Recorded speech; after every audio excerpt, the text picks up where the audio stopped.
Opposition چنگاری لگاتی ہے، ہر دور میں لگاتی ہے۔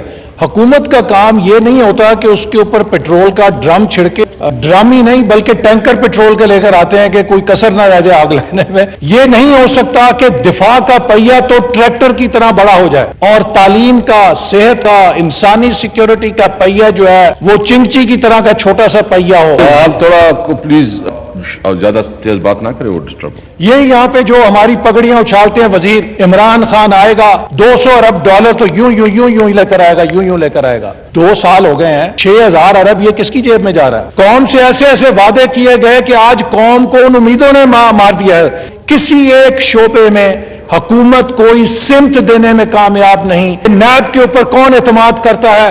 آپ کو 0% ٹرسٹ نظر آئے گا۔ ہمارے اداروں کی بنیادیں ہل رہی ہیں، معیشت کھڑی کر دی ہے۔ اس کی مثال ایسے ہے کہ کوئی بندہ اپنی گاڑی کھڑی کر دے اور کہے دیکھو 0 پیٹرول کے خرچے پہ آ گیا ہوں، میرا پیٹرول کا خرچہ ختم ہو گیا۔ کیا اس ملک کی اس مردہ معیشت کو کوئی ایک ادارہ تنہا کھڑا کر سکتا ہے؟ ہم خود اپنی تباہی کا سامان اپنے ہاتھوں سے پیدا کر رہے ہیں۔ آپ نے پہلے 6 مہینوں کے اندر غلط فیصلوں کے ساتھ اس معیشت کو فریکچر کر دیا، اور اب نہ جانے کل کو جب کوئی اسے ٹھیک کرنے آئے گا اسے کتنی سالوں کا پلستر اس معیشت پہ لگانا پڑے گا تاکہ یہ اپنے پیروں پہ کھڑی ہو سکے۔ کیا ورلڈ بینک کو نہیں پتا تھا ہمارے قرضے کتنے ہیں جو یہ کہتے ہیں کہ ڈبو گئے؟ ورلڈ بینک کے اندر جاہل بیٹھے ہوئے ہیں۔ جس گھر کا سربراہ یہ کہے کہ ہم دیوالیہ ہو گئے ہیں، اس گھر کے ساتھ کون کوئی کام کرے گا؟ اپوزیشن کا فرض ہوتا ہے کہ وہ احتجاج کرے۔ اپوزیشن چنگاری لگاتی ہے، ہر دور میں لگاتی ہے۔ حکومت کا کام یہ نہیں ہوتا کہ اس کے اوپر پیٹرول کا ڈرم چھڑکے، حکومت کا کام ہوتا ہے اس کے اوپر پانی چھڑکے۔ لیکن ہمارے ہاں بدقسمتی سے جب بھی اپوزیشن کسی مسئلے پر اپنی آواز اٹھاتی ہے تو حکومت کے بینچز سے لوگ اٹھ کے ڈرم ہی نہیں بلکہ ٹینکر پیٹرول کے لے کر آتے ہیں کہ کوئی کسر نہ رہ جائے آگ لگنے میں۔ تو اس لیے حکومت کا فرض ہے کہ ایوان کو پرسکون رکھے، اپوزیشن کی بات کو برداشت کرے، اس سے اس ایوان کے اندر کاروائی آگے چلتی رہے گی۔ ورنہ اگر وہ جھگڑا کریں گے، جھگڑا ہوگا تو پھر ہم لوگوں کو بھی مایوس کریں گے۔ ہم جب اس بجٹ کے اوپر ڈیبیٹ کر رہے ہیں تو میں یہ کہنا چاہتا ہوں کہ ہم ہی نہیں پوری دنیا غیر معمولی حالات کا سامنا کر رہی ہے۔ کرونا کی وبا نے پوری انسانیت کو ایک ایسے چیلنج سے روشناس کرایا ہے کہ جس سے صدیوں پرانے جو ہمارے معیشت کے تصورات تھے وہ لرز کر رہ گئے ہیں۔ مثال کے طور پہ آج سے 50 یا 100 سال کے بعد مورخ یہ بات لکھے گا کہ 2020 میں جو اس وقت کی نیوکلیئر پاورز تھیں، جو ایٹمی طاقتیں تھیں، ان کے پاس وینٹیلیٹرز نہیں تھے اور ان کے لوگ وینٹیلیٹرز نہ ہونے کی وجہ سے موت کے منہ میں جا رہے تھے۔ یہ جو 18ویں 19ویں 20ویں صدی میں جو ایک سیکیورٹی کا تصور پیدا ہوا تھا کہ اسلحے کے زور کے اوپر ریاستوں کو مضبوط کیا جا سکتا ہے، اور ایک اسلحے کی اندھی دوڑ شروع ہوئی تھی جس کے ذریعے بالادستی حاصل کرنے کی کوشش کی جاتی رہی، آج اس مفروضے کی بنیادیں ٹوٹ چکی ہیں۔ آج یہ بات ثابت ہو رہی ہے کہ قوموں کی سلامتی کا دار و مدار صرف اسلحے پر نہیں ہوتا بلکہ ان کی معاشی سیکیورٹی اور ان کی ہیومن سیکیورٹی کے اوپر بھی اتنا ہی ہے جتنا ان کے اسلحے کے ذخیرے کے اوپر ہے۔ لہٰذا آج پوری دنیا اپنے آپ کو دوبارہ ایک انٹروسپیکشن سے گزر رہی ہے کہ ان کی ترجیحات کیا ہیں، ان کے وسائل کہاں ہیں، اور کس طریقے سے وہ آنے والے نئے چیلنجز کا مقابلہ کرنے کے لیے اپنے لوگوں کو بہتر ہیومن سیکیورٹی دے سکتی ہیں اور اکنامک سیکیورٹی حاصل کر سکتی ہیں۔ جناب اسپیکر، ایک کتاب حال ہی میں آئی ہے دا انارکی، جس میں ایسٹ انڈیا کمپنی کا اس دنیا کے خطے میں جو رائز ہے اس کو بتایا گیا ہے۔ مختصر چند جملوں میں اس کا خلاصہ یہ ہے کہ جب مغل سلطنت میں اورنگزیب عالمگیر کے زمانے میں تنگ نظری آ گئی اور ہندو آبادی کو، ہندو راجوں مہاراجوں کو دوسری آنکھ سے دیکھا جانے لگا، انکلوسیو گورننس ختم ہو گئی، تو انہوں نے مرکز کو ٹیکس دینا چھوڑ دیا۔ جب ٹیکس نہیں آنے شروع ہوئے تو مرکز کمزور ہونا شروع ہوا، وہ اپنی فوج کی تنخواہیں نہیں دے سکتا تھا۔ جب ریاستوں کے پاس زیادہ وسائل آئے تو برطانیہ اور فرانس کے لوگوں نے انہیں اسلحہ بیچا، ان کے فوجی آئے، تربیت کی اور ریاستوں کے درمیان ایک لڑائی ڈیوائیڈ اینڈ رول شروع کرا دی، جس سے اس پورے خطے کے اندر انہوں نے اقتدار پہ تسلط کر لیا۔ اس پوری کہانی کا نچوڑ یہ ہے کہ کسی بھی ریاست، کسی بھی حکومت کی کامیابی کا دار و مدار 3 پلرز پہ ہوتا ہے۔ ایک مضبوط سیاسی ڈھانچہ جو انکلوسیو گورننس پہ ہو، ایک مضبوط وائبرنٹ معیشت اور ایک مضبوط دفاع۔ اکیلے دفاع کے پہیے کے ساتھ کسی ریاست کو، اس کے وجود کو برقرار نہیں رکھا جا سکتا۔ یہ وہ سبق ہے جو ہمیں سیکھنے کی ضرورت ہے۔ یہ نہیں ہو سکتا کہ دفاع کا پہیہ تو ٹریکٹر کی طرح بڑا ہو جائے اور تعلیم کا، صحت کا، انسانی سیکیورٹی کا پہیہ جو ہے وہ چنگچی کی طرح کا چھوٹا سا پہیہ ہو۔ تو یہ پلیٹ فارم جس عدم توازن کا شکار ہوگا، اس عدم توازن کو کوئی فوج، کوئی اسلحہ نہیں بچا سکتے۔ سوویت یونین کی مثال ہمارے سامنے ہے، لیکن بدقسمتی سے ہم ابھی تک اس سے آنکھیں بند کیے ہوئے ہیں، اور آج ہماری جو معیشت ہے وہ اس حد تک زبوں حالی میں چلی گئی ہے کہ میں سمجھتا ہوں کہ اگر ہم اپنے خطے کو دیکھیں کہ آج ہمارے خطے کے اندر کیا ہو رہا ہے، ہمیں حقیقی معنوں میں اکنامک فرنٹ سے نیشنل سیکیورٹی چیلنجز لاحق ہو چکے ہیں۔ لہٰذا اس معیشت کو فوری طور پہ گروتھ میں لانے کے لیے، دوبارہ اس کے انجن کو چلانے کے لیے ہمیں قومی لاہے عمل کی ضرورت ہے۔ کیا اس ملک کی اس مردہ معیشت کو جو نیگیٹو ہو چکی ہے، کوئی ایک شخص، کوئی ایک پارٹی یا کوئی ایک ادارہ تنہا کھڑا کر سکتا ہے؟ نہیں کر سکتا۔ اس کے لیے ایک قومی ایفرٹ کی ضرورت ہے، اس کے لیے ایک قومی یکجہتی کی ضرورت ہے، اختلاف کے ساتھ ساتھ کمپٹیشن کرتے ہوئے کولیبریٹ کرنے کی صلاحیت پیدا کرنے کی ضرورت ہے۔ لیکن اگر ہم پولرائزیشن کرتے جائیں گے، اگر ہم ڈیوائیڈ ہوتے جائیں گے، تو جناب اسپیکر ہمیں کسی دشمن کی تباہی کی ضرورت نہیں ہے، ہم خود اپنی تباہی کا سامان اپنے ہاتھوں سے پیدا کر رہے ہیں۔ اور میں اس موقع پر یہ ضرور کہنا چاہوں گا کہ آج 2 سال ہو چکے ہیں۔ چلیے پچھلے سال یہ حکومت کہہ سکتی تھی کہ ابھی تو ہم آئے ہیں، ہم سیدھے ہو رہے ہیں، لیکن 2 سال ابھی چند مہینے میں یہ مڈ ٹرم اپنی پوری کر لیں گے۔ یہ ایک کافی مدت ہے کہ دیگ کا چاول کھا کے آپ دیگ کا ذائقہ معلوم کر سکتے ہیں کہ یہ کھیل کدھر کو جائے گا۔ ان 2 سالوں میں کیا ہوا ہے معیشت کے ساتھ؟ جناب اسپیکر، حکومت جب بھی کھڑی ہوتی ہے یہ ہمیں تباہ معیشت دے گئے تھے۔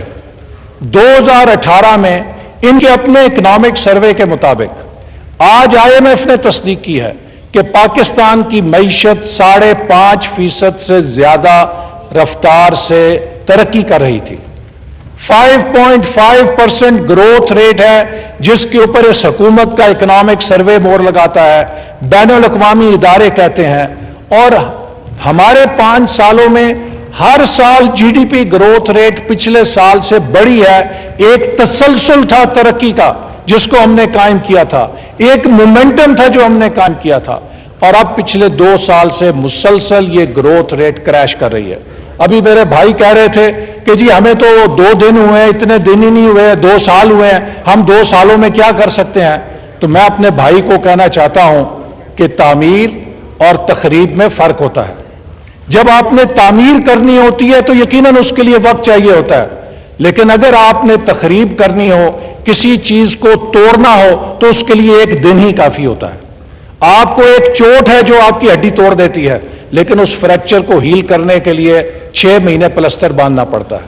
تو 5 سال لگے اس معیشت کو سنبھالا دینے میں، ہم نے اس کو پیروں پہ کھڑا کیا، اور آپ نے پہلے 6 مہینوں کے اندر غلط فیصلوں کے ساتھ اس معیشت کو فریکچر کر دیا، اور اب نہ جانے کل کو جب کوئی اسے ٹھیک کرنے آئے گا تو اسے کتنی سالوں کا پلستر اس معیشت پہ لگانا پڑے گا تاکہ یہ اپنے پیروں پہ کھڑی ہو سکے۔